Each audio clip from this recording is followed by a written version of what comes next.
Good evening, everyone. This is Henry Gambell with SimplerOptions.com, and in today's free video I wanted to spend a little bit of time on Netflix. So Netflix obviously has released earnings today after the close, and the results of this are already out, but talking through how you can structure a trade and a couple of ways to think of them ahead of the announcement, I think is some helpful commentary that you can attribute to your trading as we get into the next couple of weeks of earnings.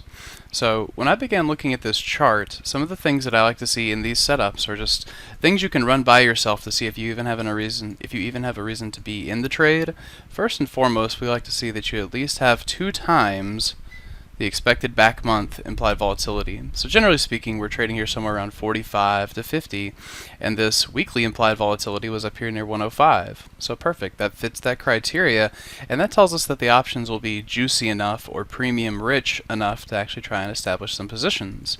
Now the next things that I will try to do is take the underlying and take its expected move, and usually I'm just going to be using the immediate expiration. That you can go further out if you like, the same concept will apply, but I'll use this immediate expiration and say, okay, we're trading right here about 98, the expected move is $10, can I begin placing some spreads around that? It's one of the most basic ways of thinking about it, and we discussed some of the more advanced strategies to use at these ranges in the chat room this morning. Well, as it worked out, I've been working those a good majority of the afternoon and never could get filled. So what do you do in situations like that? Because the strikes I was trying to work were much further out of the money. Well, in that type of a situation, you just come back and make a directional bias. Now, I will admit that the directional bias on this chart was not terribly easy. When you come back and look at a weekly chart, I also like to check and make sure I don't have any squeezes or anything like that. In this case, we didn't, nor did we have any of it on the daily, and the chart was very range-bound. It was not an easy thing to go off of. So how do you end up trading something like this? Well, I look at a price like 98, and knowing I couldn't get filled on the 110s, I took a more aggressive stance, trading these right up against 100.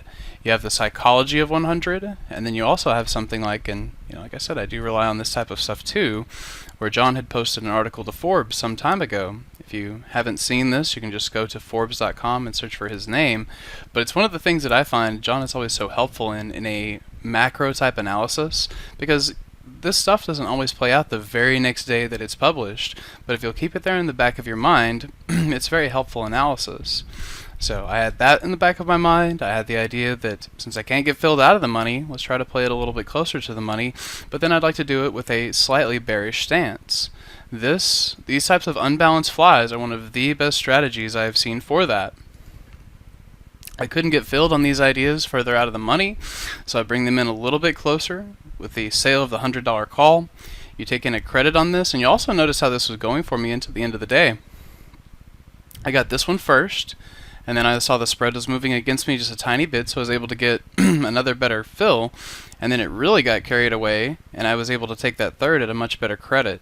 So if you're willing to scale into these, that will very much help you with this type of a strategy. If the underlying had pinned at 100, that's where this does the absolute best, and then if it all just rolls over, those are left to expire worthless, and that should look pretty solid in the morning. I think this has also started to trigger a shift in Netflix. Now, by no means am I saying to short it tomorrow. Tomorrow will be kind of, let's take it as it comes and get through the earnings results. But then in the big scheme of things, I think we will start heading down here into this, 60 is a lofty target, so give it some time. But whenever you break through one of these fire lines and have a significant sell-off, it makes sense that we progress down into the next level. So I hope you found that helpful. John's review on that was a big help to me. The strategy back behind it helps give you an edge in it, and that is mainly what I'll be trying to put to work over the course of the next several weeks.